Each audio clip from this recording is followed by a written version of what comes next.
Hi guys, this is Dan from the Investment ABC, your guide to financial freedom. And in this video, I'm going to talk about a company which in my opinion will change the lives of many early investors.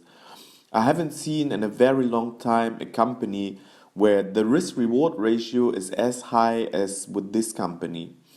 I really believe it can 10x its current market cap in the next 5 to 10 years or even faster. My long-term followers know that I don't like hyping or exaggerating, so it is extremely rare for me to be that excited about the stock. The stock is called C3.ai and is founded by Thomas SIEBEL, the godfather of CRM, Customer Relationship Management. SIEBEL founded back in 1993 SIEBEL system, which he then sold for 5.8 billion US dollar in 2006 to Oracle. In 2009, SIEBEL founded the enterprise artificial intelligence platform company C3.ai, which provides applications for multiple commercial uses, including energy management, predictive maintenance, fraud detection, anti-money laundering, inventory optimization, and predictive CRM. SIEBEL himself said that they have spent over a decade and more than $500 million US to develop their proprietary and patented AI platform. The platform is highly flexible and deployable in almost any industry. Furthermore, it can benefit small, medium, and large-scale enterprises by letting them develop their own AI applications tailored to the needs of their own company. C3.ai is an enterprise AI software company. It provides two primary families of software solutions. The C3.ai Suite is a platform that enables C3.ai customers to rapidly design, develop, and deploy enterprise AI of any type, individually tailored for their own needs.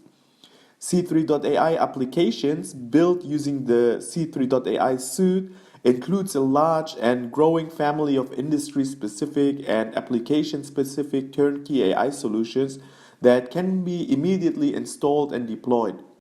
All C3.ai software applications can be deployed on Azure, Amazon Web Services, the IBM Cloud, Google Cloud Platform, or non-premise.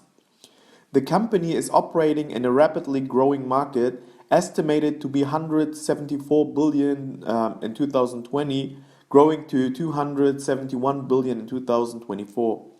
We are in the early stages of another tech revolution with artificial intelligence.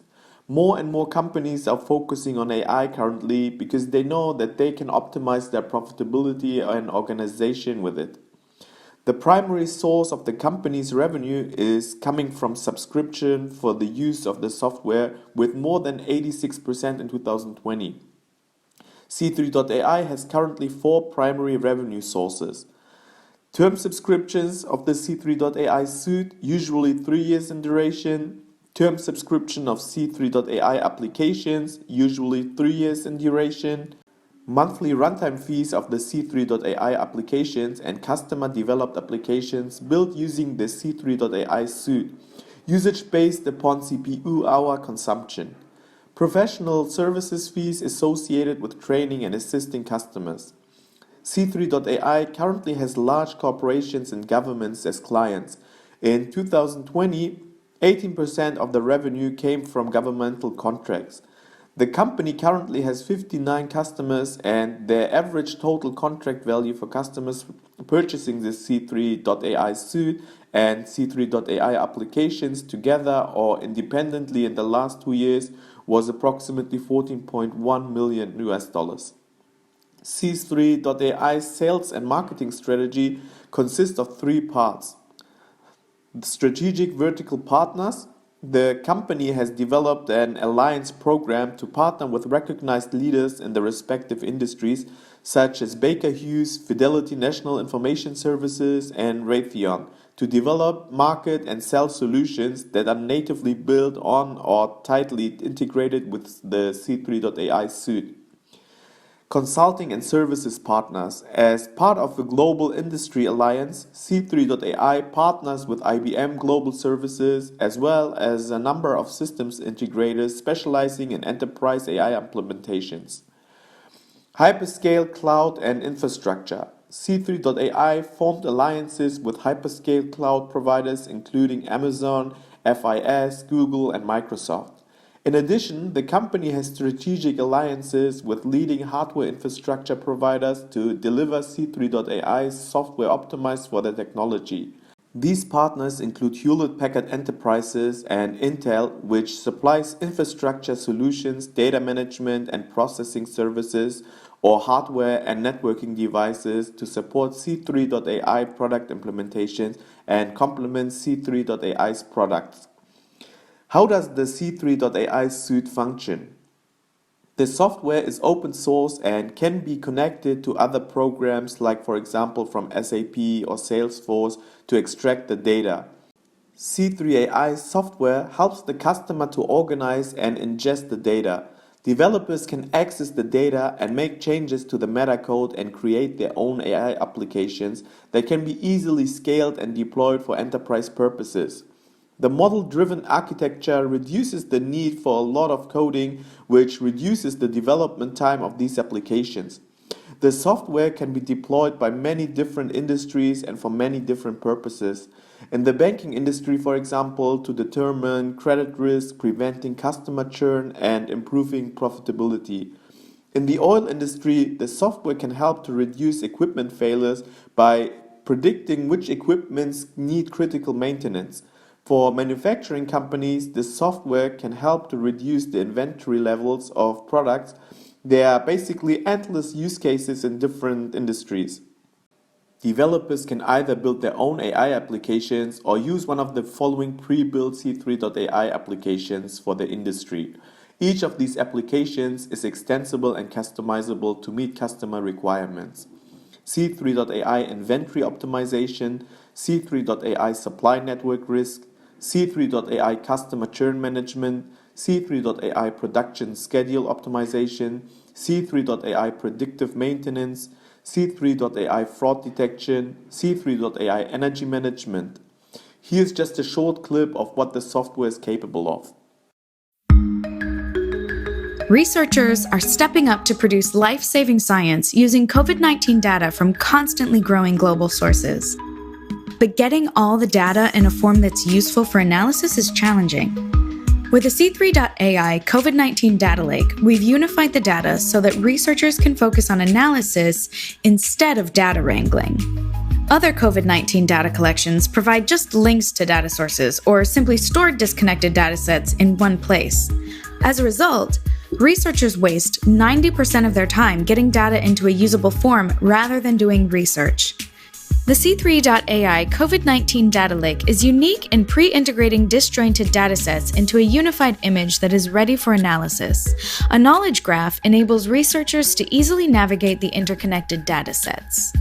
This short video demonstrates the steps a researcher must take to answer a basic question. How does the number of confirmed COVID-19 cases differ among locations with similar populations? It's a seemingly simple question, but answering it involves significant data wrangling complexity. The typical steps required for data analysis by researchers are 1. Finding relevant data, 2. Importing data into analysis tools, 3. Cleaning data, 4. Standardizing data, and 5. Analyzing data. The video then shows how the data lake dramatically simplifies and shortens that process. Robert, our researcher, decides to use data from 3 sources: Johns Hopkins University, the COVID Tracking Project, and the New York Times. Robert wants to compare hundreds of locations, and the video will focus on what's required to compare just 2 locations, California and New York State. Robert first had to search the web for each original data source, then browse each website to find the appropriate CSV file to download. Next, he had to import the data into his preferred tool, RStudio, then spend half an hour cleaning the raw data to get it into a format that it could be replicated across all 3 datasets. That meant dealing with extra-wide data and converting text into dates. He had to repeat this entire process a second and third time to get all 3 datasets imported. Once all 3 datasets were ingested, Robert then had to manually standardize the location field across all 3 datasets. After more than 3 hours, he was finally able to perform the analysis and compare the number of confirmed COVID-19 cases between California and New York. The time spent to analyze the data was only 7 minutes of the 3 hours he needed to find, import, clean, and standardize the data. The C3.ai COVID-19 Data Lake maintains a direct connection to the original data source. It connects the sources in a unified and pre-integrated data model, so researchers can easily navigate across all the datasets, just like searching on Google for information across multiple sites. To access data, users simply visit the C3.ai COVID-19 Data Lake website, click Get Access, and dive in using the Quick Start notebooks in Python and R. Users can access the rich API documentation to identify data sources and fields of interest and make modifications to the notebooks. Calls to the API always provide the latest snapshots of the data. With the C3.ai COVID-19 Data Lake, hours of accessing and cleaning data are replaced by one API call. And remember, all those hours resulted only in a comparison of California and New York. To include other countries in the analysis, a researcher would have to repeat the entire process from the start. With C3.ai's Data Lake, he just adds the countries into his API call, and seconds later, he has the data he needs for deeper analysis. The thought leadership around what we're doing in the digital transformation space within 3M comes straight from the top. But it's a nice combination of top-down with our executives and really a grassroots efforts within the company that recognizes, as a science and material company, data is really important, and there's a huge untapped potential in how we use that data and gain insights that can help us better serve our customers. Right now, we're working on 3 separate applications together with C3 as part of our COE.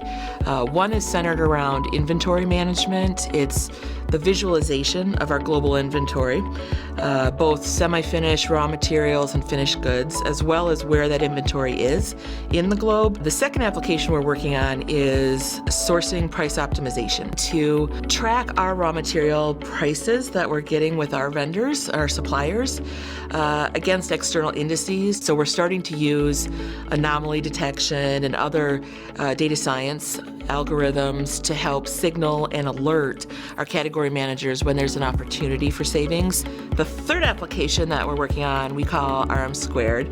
It's raw material risk mitigation. This is an opportunity for us to create risk mitigation plans where we might be single sourced or where we might have very small spend that impacts high sales value of production.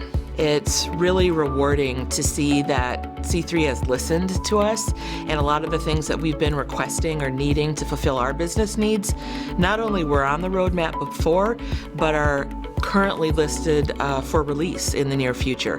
So it further demonstrates to me the strong collaboration that we have and that our voice makes a difference in how C3 is developing their platform and product.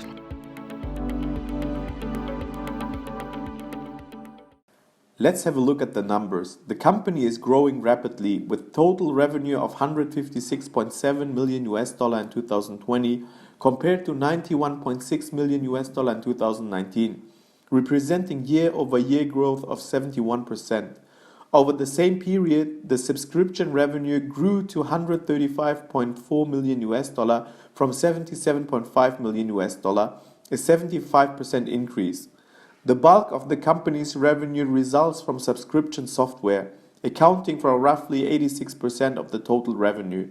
Net losses grew from $33.3 million in 2019 to $69.4 million in 2020. Gross profit margins increased from 66.8% in 2019 to 75% in 2020. The company's sales and marketing activities almost 2.5 times, and R&D costs doubled in 2020 compared to 2019. At this stage, it is alright for the company to spend heavily on marketing and R&D to acquire more customers and increase total revenue. C3.ai has high total contract values for software subscriptions.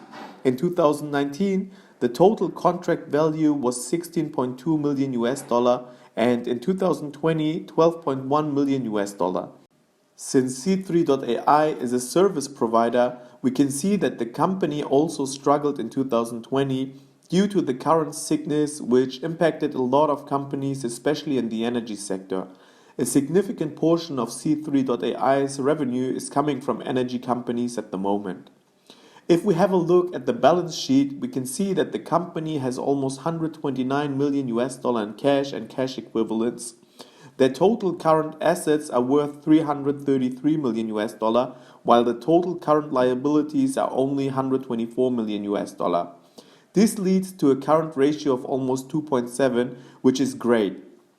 Current assets are all the assets of a company that are expected to be sold or used as a result of standard business operations over the next year, while current liabilities are the liabilities that are due in the next year. A current ratio over 1 indicates that the company won't face any liquidity problems in the next year. Furthermore, the company has long-term liabilities of around 12 million US dollar. Overall, the balance sheet of the company looks very healthy and will look even healthier when they get the additional 613.5 million US dollar from the IPO. Does the company have a moat? Thomas SIEBEL and C3.ai say that they aren't aware of any competition that can compete with them in the enterprise AI software space. In an interview, Thomas SIEBEL called Salesforce technology, for example, outdated. The company sees its primary competition in largely do-it-yourself, custom-developed, company-specific AI platforms and applications. These tend to be very costly, complex software engineering projects, often fail, and if successful, usually require many years to realize an economic return. I'm not sure if Palantir is a direct competitor, but as far as I know, they have a similar software that enables governments and also large enterprises to analyze the data.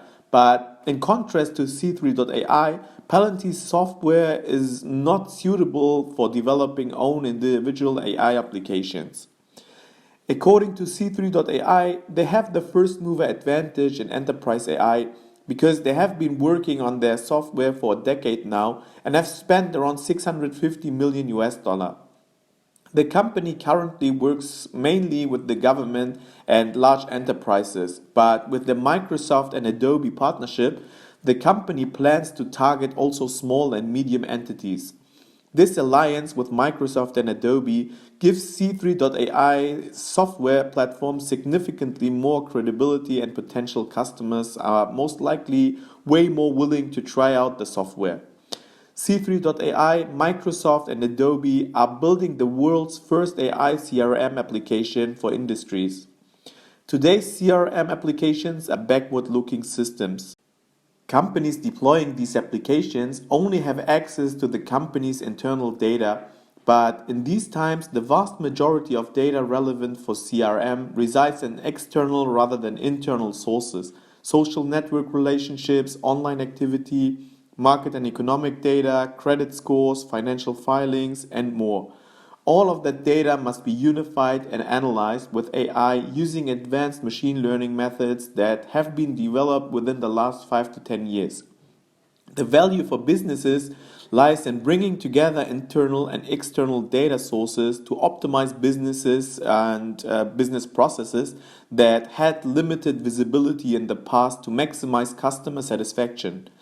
The data in today's CRM systems is not sufficient for AI, and they were not built with architectures designed to aggregate, unify, and apply machine learning to scale structured and unstructured data. You can't simply change traditional CRM systems in retrospect and make them enterprise AI capable. It requires a new architecture like the one of C3.ai.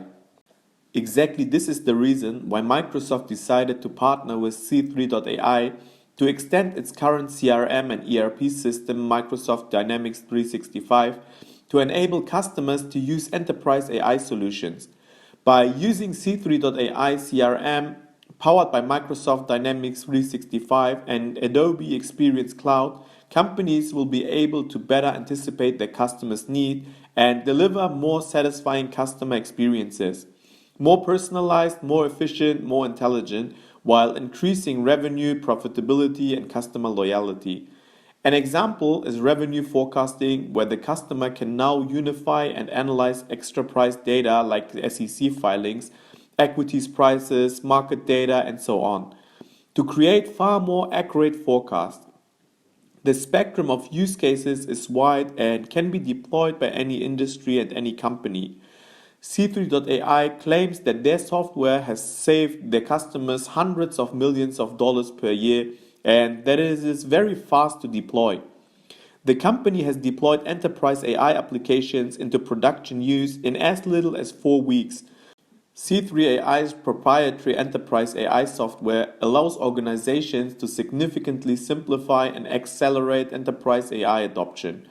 Compared to the structured programming approach that most organizations typically attempt, the company estimates that their model-driven architecture speeds up development by a factor of 26 while reducing the amount of code that must be written by up to 99%. So companies can quickly see results, which makes the software very appealing and also sticky. Because once you see the results, you get easier convinced to further check out the product and maybe purchase additional modules or services. C3.ai says that the initial contract value with the largest 15 customers was 12.8 million US dollar. On average, each of these customers has purchased an additional 26.1 million US dollar in product subscriptions and services to date, as they have expanded existing use cases and added additional use cases to their roadmaps. C3.ai benefits from the partnership with Microsoft because it can access go-to-market support and sales resources along with the technical foundation that allows them to build on the intelligent capabilities of the entire Microsoft cloud. Furthermore, they have also established strategic partnerships with AWS, Baker Hughes, Fidelity National Information Services, Google, IBM, Raytheon, Hewlett-Packard Enterprises, and Intel, which allows them to access tens of thousands of talented resources from the world's leading technology companies to establish and serve C3.ai's customer relationships at a global scale. The question is if Microsoft, Google, Amazon, or another big player can replicate an enterprise AI software system similar to that of C3.ai. The risk is always there, although C3.ai has a lot of patents, but in my opinion, big companies realize that most of the time spending billions of dollars creating such a complicated product doesn't mean that it will be successful and replacing the first mover. A better strategy is collaborating and trying to acquire the leading company in that space. How does C3.ai want to grow its market share? The company is planning the following things to grow its market share. Continue to focus on the success of customers to increase the penetration of the existing customer base. Continue to expand major account sales organization to focus on large enterprise software agreements.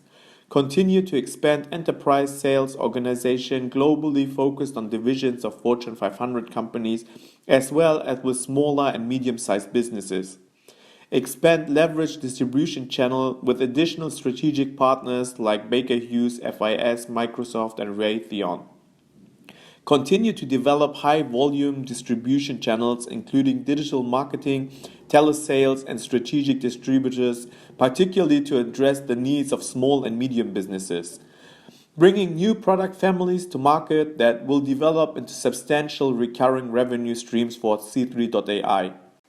Enter into additional strategic development and distribution agreements like those in place with Baker Hughes for the global oil and gas market, FIS for the financial services market, Microsoft to address the next generation of CRM, and Raytheon to serve the US defense and intelligence communities that will provide C3.ai highly leveraged access to other vertical and horizontal markets.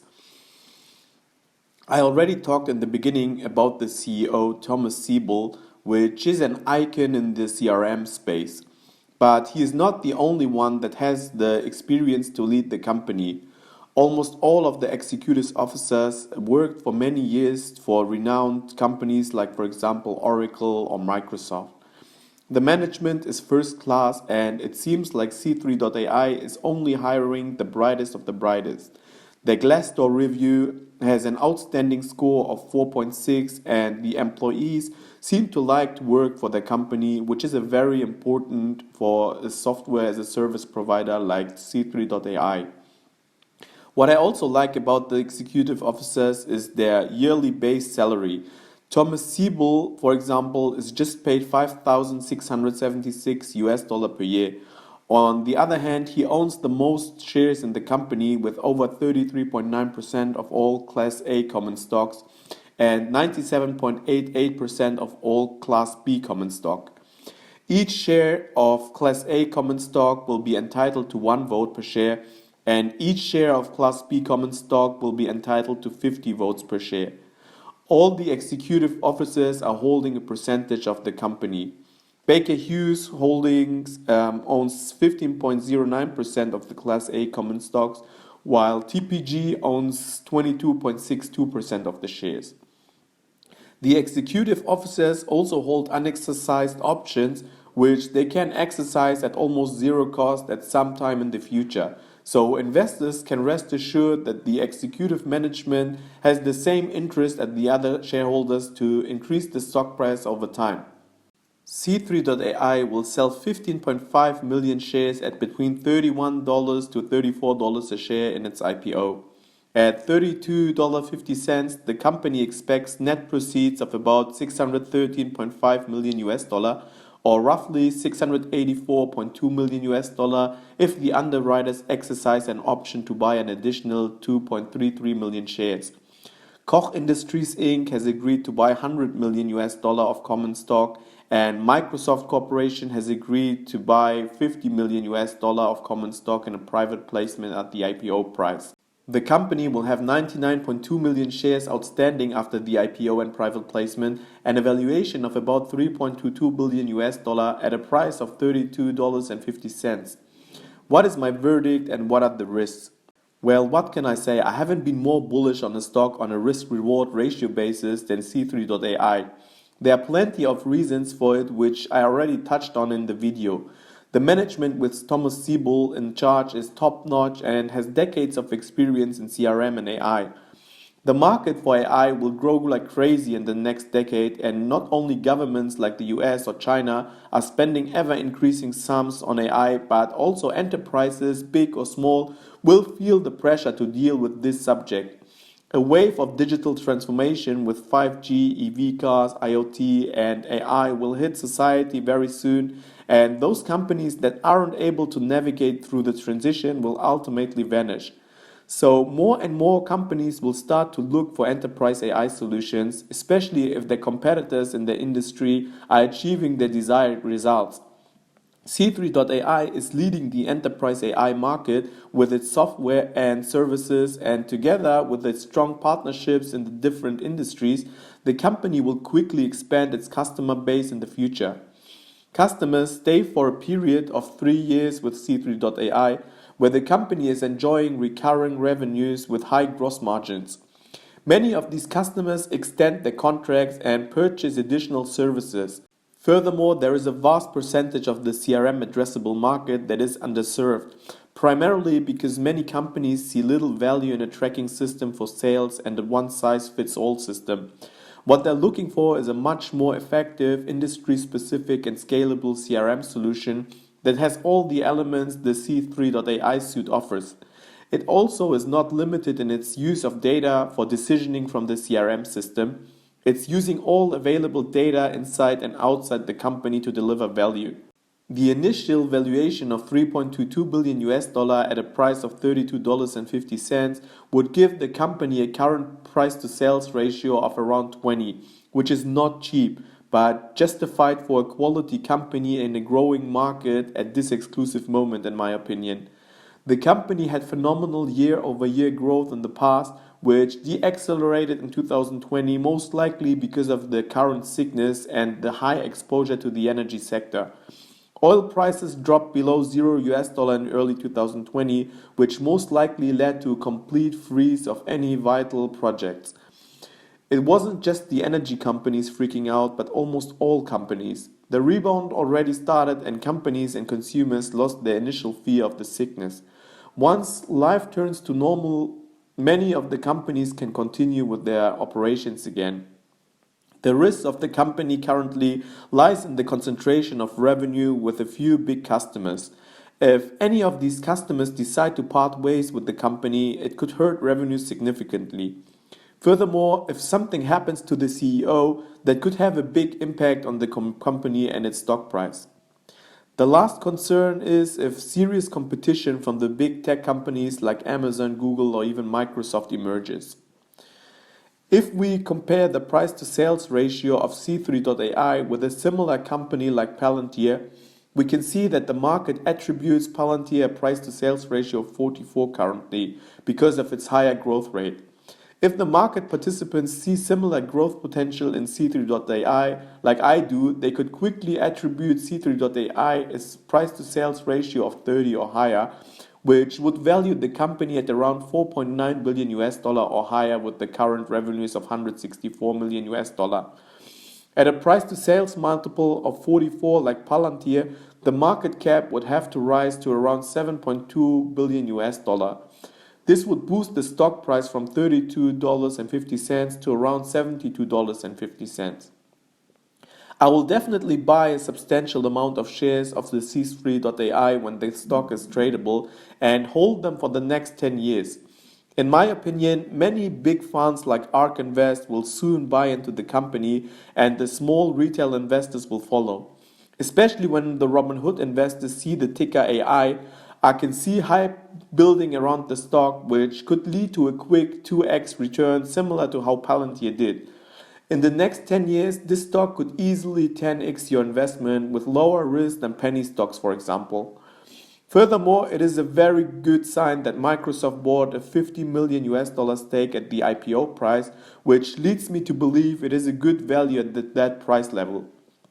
I also see Microsoft being a potential acquirer of C3.ai sometime in the future.